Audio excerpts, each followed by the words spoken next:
Bien, vamos a recordar que el domingo anterior estábamos hablando de dos corrientes importantes.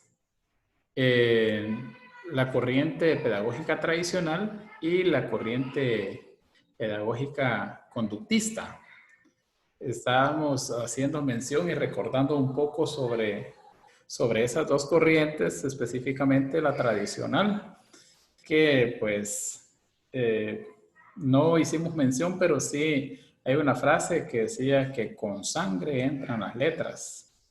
Era el estilo militar. De hecho, podemos citar algunos gobiernos como Ubico, que introdujo hasta el militarismo en las escuelas.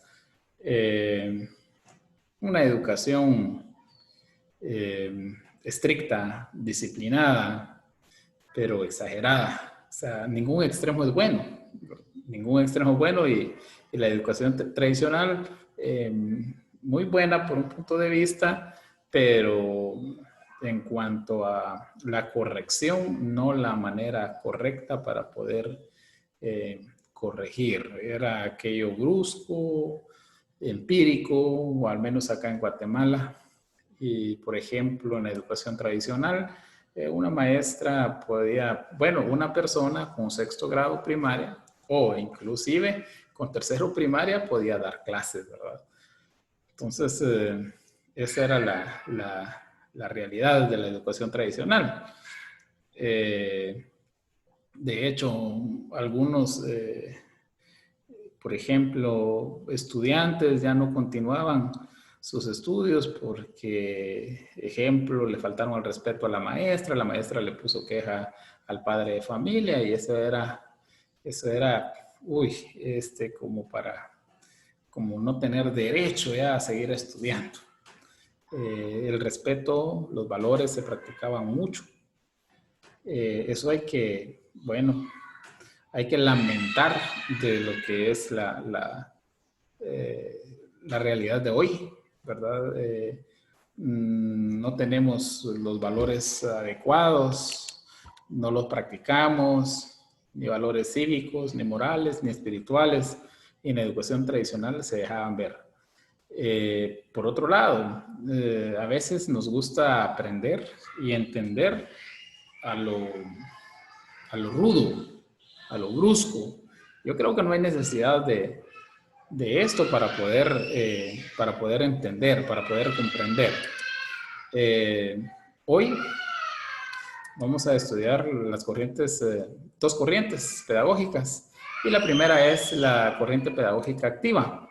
Bueno, el término pedagogía activa o escuela nueva se refiere a todo un conjunto de principios que surgen a finales del siglo XIX y se consolidan con el primer tercio del siglo XX como alternativa de la escuela tradicional. Surge, por cierto, en el viejo mundo, que es el continente europeo. Ahí tenemos el término pedagogía activa o escuela nueva. La verdad es que se estaba ya en ese entonces analizando las desventajas que tenía la educación tradicional y se presentó esta nueva corriente como una alternativa para poderla implementar en vez de lo que es la escuela tradicional. Tenemos la escuela nueva y esta, por cierto, plantea un nuevo modelo didáctico, un modelo, por cierto, atractivo, funcional y completamente diferente a una escuela tradicional, de la cual ya hemos hecho mención de ciertas características.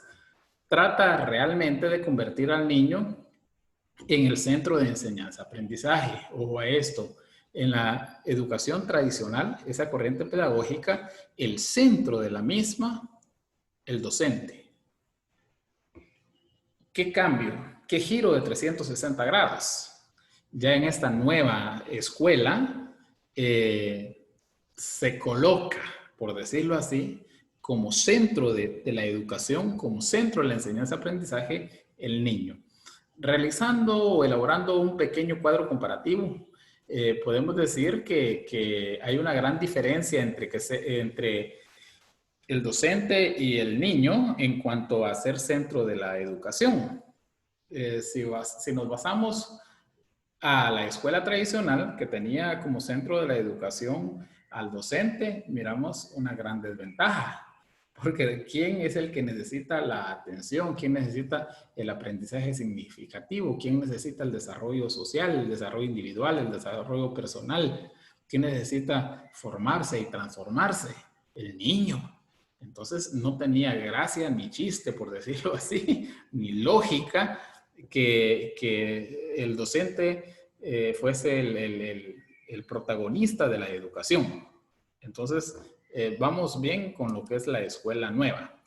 El profesor deja de ser el centro de la educación para convertirse en un docente dinamizador de la vida en el aula, un moderador, un estimador, un orientador.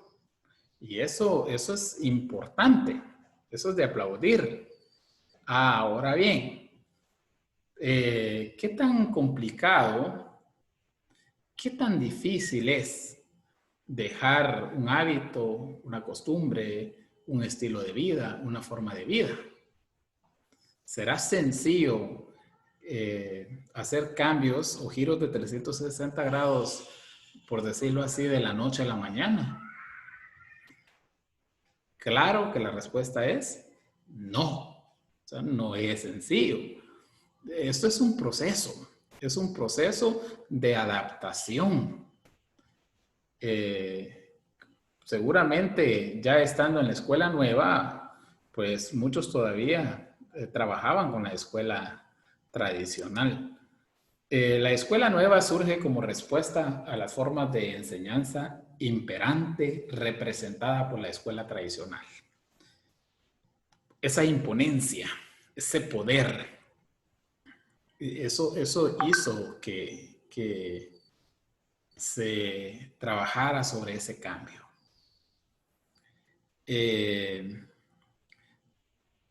Estamos hablando del finales del siglo XIX, hace mucho,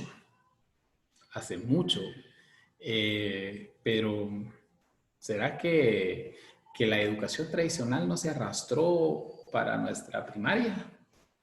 ¿Será que no fuimos parte en un determinado momento de esa escuela tradicional? ¿No fuimos parte de sentir esos anillos de graduación sobre nuestra cabeza? Licenciado, buenas tardes. Sí, buena tarde. Hay dos compañeras que quieren que las deje entrar a la reunión.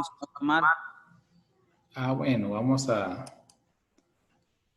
darles el espacio entonces para que entren.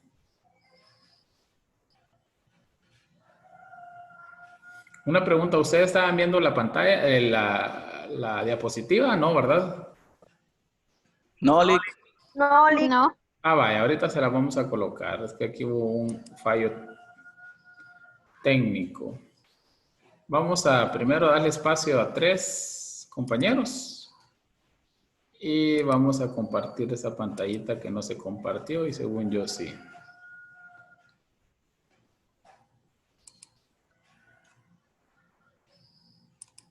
¿Hoy sí? Sí, gracias. Muy bien. ¿Y sí se ve la diapositiva? Sí. ¿Sí observan la diapositiva? Sí. Muy bien, muy bien. Bien, estamos, para los compañeros que ingresaron ahorita, estamos hablando de la corriente pedagógica activa. Estábamos recordando y haciendo un cuadro comparativo entre lo tradicional y lo nuevo. Estábamos precisamente colocando al docente como fuera de lo que es el protagonismo en la educación y dándole el espacio al estudiante para que éste sea el centro de la educación. Estábamos buscando el desarrollo en todos los aspectos, desarrollo personal, social, en el estudiante y no precisamente dándole el espacio al profesor. Esta corriente entonces es un proceso orientado al niño que defiende la acción como garantía del aprendizaje. Vamos a, permítame un segundo, vamos a hacer lo siguiente. Muy bien, entonces tenemos ahí que se promueve la humanización de la enseñanza ya en un ambiente más libre, con el propósito de educar por la vida y educar para la vida, para que mediante experiencias vitales el individuo domine su realidad, particularmente interpersonal y sociogrupal. En la escuela tradicional, las personas se preparaban bien en cuanto a valores, en cuanto a conocimiento, sabían mucho. Lo único es que más que todo a través de lo memorístico, como les decía al principio, la famosa frase que con sangre entran las letras. Entonces, eso tal vez mala la comparación, pero igual lo voy a hacer mención. Eso es como cuando domamos una bestia. La bestia no tiene la razón, el uso de razón, pero igual como la estamos adiestrando, la estamos domando, como decimos en buen chapín, llega a ser lo que nosotros queremos que haga. ¿Sí? Dice, a mí me cuenta mi mamá que todo aquel que no se aprendía una lección no salía al recreo y lo dejaban aprendiéndose la lección y no contaban con cuadernos, sino que eran como pizarras y buscaban yeso, así como piedritas de yeso en el río, no eran ni yeso, sino que eran piedras. Y lo que miraban en el día se lo tenían que aprender porque otro día era otro contenido y no tenían cuaderno en que anotar. Qué reto, ¿verdad? Qué reto para los estudiantes porque no habían fotocopiadoras, no habían cuadernos, no puedo ir a la casa del vecino a prestar copia. Y ¿sabe algo? A pesar de eso, todavía encima de lo que usted nos comenta, después de llegar, antes de llegar a la escuela y después de la escuela, a trabajar duro.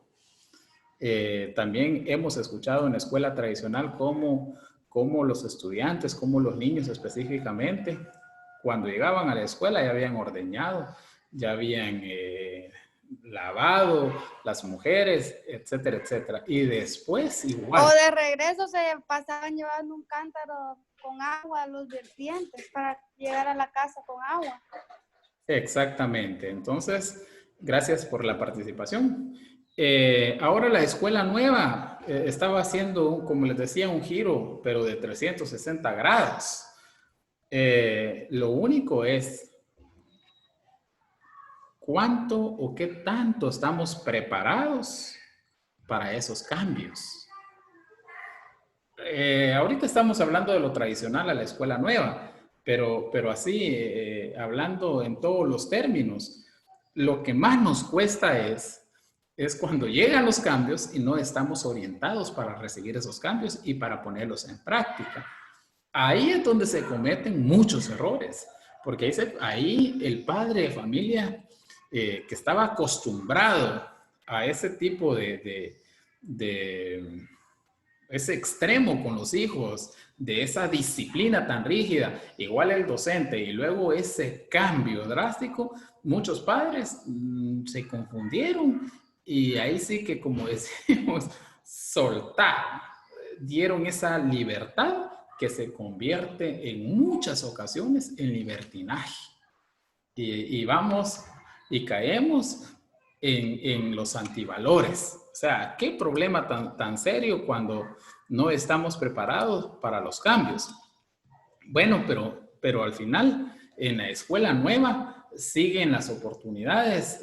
Realmente la corriente, la ideología de la pedagogía activa es buena, porque colocar en el centro de la educación al estudiante, darle la oportunidad al niño de confiar en sí mismo, que haya una relación entre profesor y alumno basada en la consideración del niño con derechos y deberes, es bueno, es bueno.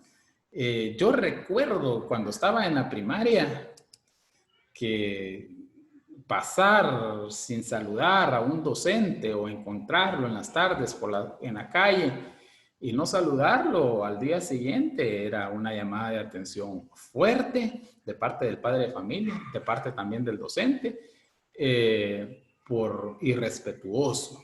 Entonces, ahora, ¿qué hacemos en esta corriente de pedagogía activa? A veces nos descuidamos. Es que realmente tenemos que poner en práctica la corriente pedagógica activa, pero lo bueno y lo que no es extremo de la educación tradicional, debemos de jalarlo y debemos de siempre ponerlo en práctica. Dígase, esa educación basada en valores, ese respeto, esa solidaridad, esa tolerancia, esa amabilidad. A veces uno encuentra niños y ya no saludan. A veces el padre de familia saluda, hijo, ¿verdad? Pero ni aún así. Entonces, todo tiene sus pros y sus contras, ¿verdad?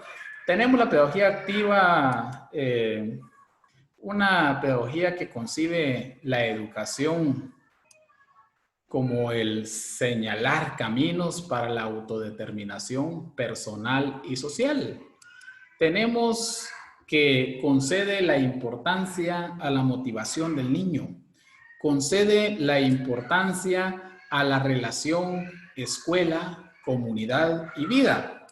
Tenemos esos espacios de participación, tenemos esa cobertura, tenemos la oportunidad de poder hacer cambios importantes y que ayuden al desarrollo integral del niño, que es la finalidad que establece la Constitución Política de la República de Guatemala en cuanto al sistema educativo.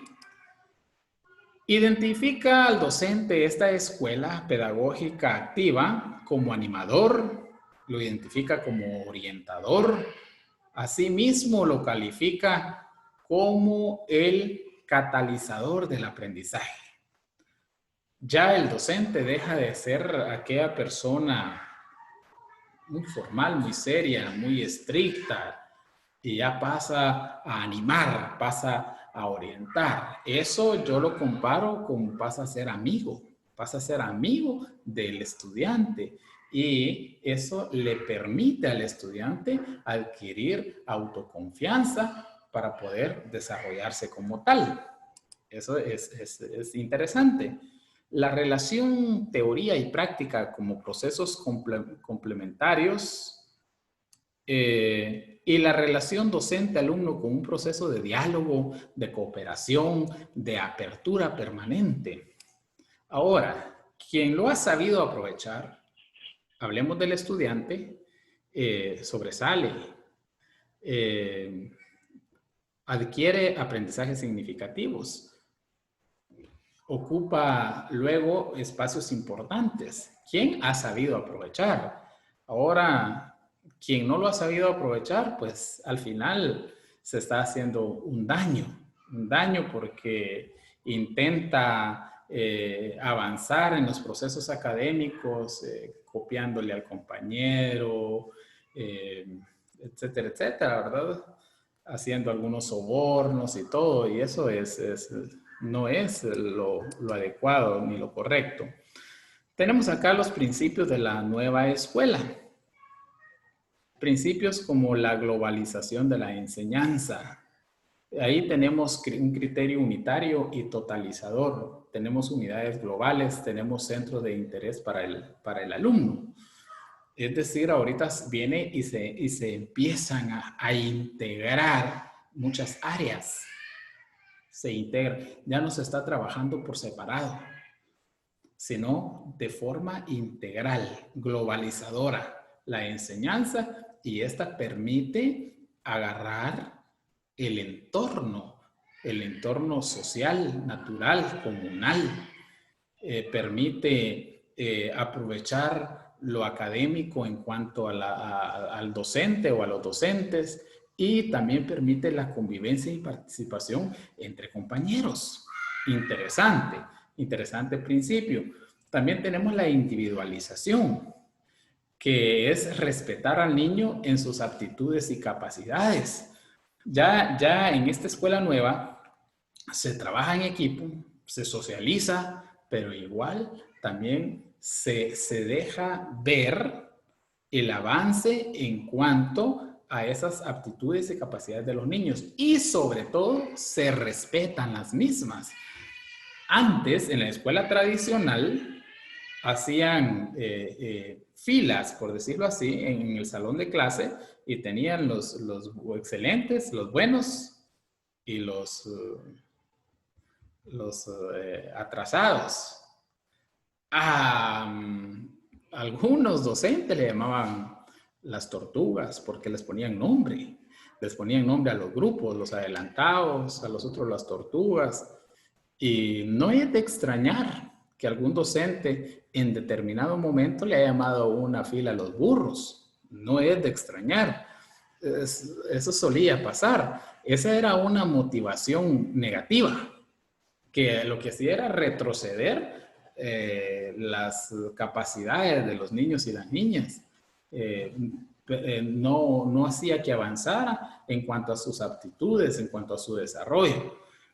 Ahora, en este principio de la escuela nueva, se utiliza la individualización y se respeta cada capacidad y cada aptitud del niño, y sobre todo, se reconoce que no todos los niños aprenden ni al mismo ritmo, ni de la misma manera, sino que probablemente, así como los niños en casa, que un bebé caminó a los 10 meses, el otro a los 11 meses, el otro al año, el otro pasadito del año, pero igual no tenía problema, sino que por algunas situaciones psicomotoras, fue un poquito más lento el proceso, pero se comprende esto, ¿verdad? Entonces, en la escuela nueva también.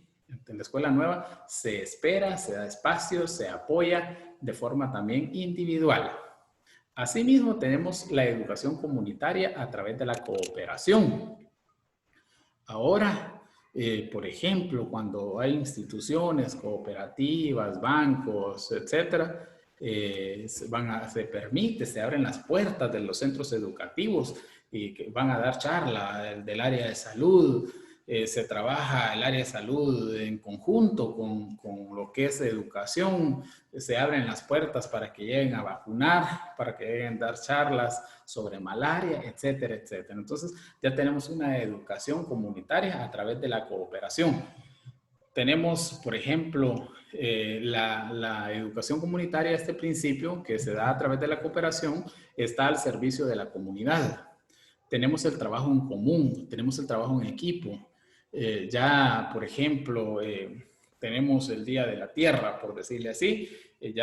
Nos organizamos actividades con los estudiantes y estos mismos van a diferentes sectores de la comunidad y hacer, por ejemplo, una limpieza en las calles. Papá, mamá se incorpora en actividades cívicas igual. Entonces ya hay un trabajo que permite que el estudiante no esté solo sentado frente a una mesita copiando lecciones. Interesante. Asimismo, tenemos el principio de la autoeducación y autodisciplina. En estos tiempos, papá y mamá no dejan de recordar los principios, los valores. Igual en la escuela. En la escuela los fomentamos. Pero al final, la autodisciplina y la autoeducación son decisiones de cada uno de los estudiantes. Al final, el estudiante se le da hasta el espacio para que decida cómo quiere actuar. Pero sí se fomenta, no como en la educación tradicional, que se obligaba a hacer y punto. Ahora no, ahora se le explica, se fomenta y ya es pues el niño o la niña pues que decide si sí o si no actuar de una manera correcta. Asimismo tenemos la socialización, ya se trabaja en sociedad. Tenemos, por ejemplo, la convivencia. Tenemos convivencia, por ejemplo, interaulas, tenemos convivencia entre un centro y otro centro educativo. Entonces ahí hemos mejorado en este aspecto. Tenemos la cooperación y así podemos nosotros hacer mención de las oportunidades que nos ha dado la escuela nueva. Grandes oportunidades. Antes, por ejemplo, en la escuela tradicional, la mujer tenía poco espacio, poca participación. Y no, la mujer siempre, yo he dicho, siempre es muy capaz. La mujer es de admirarla todos los días, es de elogiarla, tiene actitudes y aptitudes interesantes, importantes, pero se tenía limitada, no se le daba el espacio. Gracias a Dios, ahorita con la escuela nueva, a la mujer se le dio el espacio que merecía. ¿Sí? Así como yo hace poquito me di cuenta, no sé si los compañeros ya sabían o yo era la única que no sabía, pero aquí en San Diego del 2000, en el 1996, no estoy mal, solo educación por el hogar solo lo recibían las mujeres y artes plásticas solo lo recibían los hombres. Exactamente, muy cierto. De hecho, en el básico yo recibí artes plásticas. Sí, le tocó, sí. Pero hogar no, porque hogar las mujeres y las mujeres apartarse y nosotros para otro salón, ¿verdad? Creo que ahorita que ustedes estudiaron, la mayoría pues ya recibieron hogar los hombres, ¿verdad? Y entonces se dan cuenta. Artes industriales eran para... Artes industriales, correcto, es cierto, artes industriales. Ese era se dan cuenta cómo ha venido, se han dado estos cambios. Antes las estudiantes generalmente no podían estar a la par de los varones. Y es que era aquello de totalmente aparte, distanciados. Ahora se integran, ahora hasta juegan juntos, ¿verdad? Eso es importante. Pero como ya el docente ocupa ese lugar importante de orientador, de moderador, entonces también se involucra y la educación es más funcional. Muy bien, tenemos también elementos fundamentales de la escuela nueva. Tenemos, por ejemplo, de 1889 a 1900, tenemos la etapa de ensayos y experiencias. Esa parte fue, bueno, como esto es nuevo, ensayemos, obtengamos experiencias para ver cómo se va dando la situación. Ya de 1900 a 1907, formulación de nuevas ideas educativas. Ya en base a los ensayos y en base a las experiencias, ya por supuesto surgen nuevas ideas educativas, importante. De 1907 a 1918 hubo una renovación metodológica por la creación y aplicación de los primeros métodos antiguos. Ya se dejaron ver, no, estos métodos no funcionan, definitivamente son parte de la educación tradicional, no son funcionales para nuestra época. Vamos a renovar la metodología, vamos a hacerlo más creativo. Entonces vamos a dejar a un lado los métodos antiguos y vamos a tener una metodología diferente, más apta a la realidad y a las necesidades que tienen los estudiantes. En 1918 se da la consolidación y difusión de las ideas y métodos de la escuela nueva. Entonces, ya para 1918 habían cambios importantes, trascendentales en la sociedad. Ahora la pregunta es, ¿cómo estaría Guatemala? Ya, porque recordemos que viene esta escuela nueva y surge en Europa. Pero ¿cómo estaría en Guatemala? ¿Creen ustedes que en 1918 ¿Ya Guatemala era parte también de la educación nueva, de la escuela nueva, o creen que todavía andaba por lo tradicional? Escucho un comentario. Todavía andaba por lo tradicional, porque la verdad que nosotros, como lamentablemente nos llaman, soy el CIRA, hola, Sí. tercermundistas, realmente considero que todavía andábamos por lo tradicional. Y algo que quería, un pequeño aportecito en lo que estábamos hablando antes, que también la educación no puede ser igual, porque nosotros hemos visto que la desnutrición es un factor que afecta grandemente en el desarrollo del cerebro del niño, y estos niños no nos van a captar y van a igual el aprendizaje. Vamos a tener problemas toda la vida, incluso cuando sean adultos van a tener hasta problemas de aprendizaje más para poder trabajar de una manera adecuada. Gracias, Lick. Gracias. Pero sí considero que en 1918 considero que todavía no andábamos nosotros por eso. Exactamente, gracias por el aporte. De hecho, barriguitas vacías, una mala nutrición, entonces ahí sí que cómo hacer que funcione al 100 en nuestro cerebro, ¿verdad? No se puede definitivamente. Y esto es lamentable y es lo que ha afectado. Realmente los gobiernos, hemos tenido malos gobiernos. Y por eso es que no salimos todavía estamos en vías de desarrollo, pero no hemos llegado al desarrollo por lo mismo. Y esto es lamentable y ha sido una realidad en nuestro país. En 1918, cuando en Europa ya estaban en la escuela nueva, nosotros estábamos full en lo que es educación tradicional. Full, ¿verdad? Bien, vamos a las características de la escuela nueva. Tenemos escuela como auténtica, tenemos comunidad vital, tenemos compañerismo, tenemos solidaridad, el papel del maestro, observador, estimulador, orientador. Vean qué interesante. Un amigo, el docente, ya en lo que es en la escuela nueva. Tenemos la escuela que gira en torno a los intereses del niño, no en torno a los intereses del docente ni a los intereses de una autoridad, dígase un gobierno, como lo hacía, por ejemplo, en el gobierno de Justo Rufino Barrios, en el gobierno de Ubico, por hacer mención solo de dos, pero hay más que velaban por sus intereses y no por los intereses de realmente de quién se debía de velar, que era la niñez.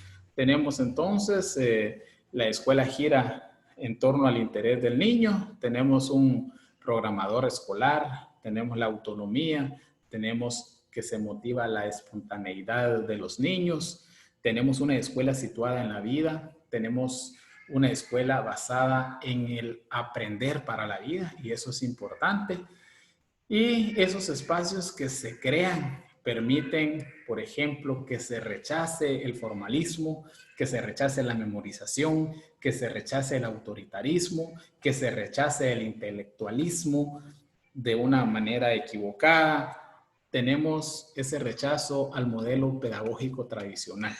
Europa, desde 1900, ya estaba creando nuevas ideologías, nuevos métodos, una corriente que tarde, pero sí, ya estamos en ella, ya estamos en lo que es la escuela nueva. Lamentablemente, como decía anterior, hace un rato, que cuesta romper paradigmas, hábitos, costumbres, tradiciones, formas de vida, estilos de vida. En muchas oportunidades somos muy conservadores, queremos seguir en lo mismo, aunque ya sabemos que no es lo correcto, pero nos gusta, nos acomodamos. Otra situación, acomodarse, y eso es lo que ha vivido Guatemala. Ojalá que todos vayamos encaminados realmente a la escuela nueva y podamos tener ahí sí un docente observador, estimulador, orientador, rechazar la memorización, rechazar tantas cosas que realmente hacen daño.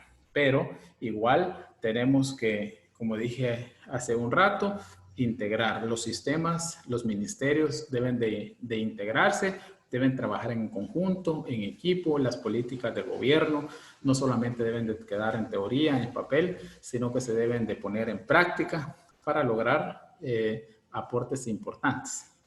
Compañeros, tengo un minuto nada más y solo me falta dar una pincelada a la siguiente corriente, que solo es una pincelada que vamos a dar. Ahí me permiten un espacio más de unos 5 minutos para poder concluir, porque estamos todavía en la escuela nueva y nos falta hacer mención de unos datos importantes de la siguiente corriente pedagógica. Pero vamos a continuar en lo que nos saca de acá. Entonces les decía de que las características son buenas, las características de la escuela nueva, y ojalá que nosotros como guatemaltecos no esperemos, si el gobierno pues no está haciendo mucho,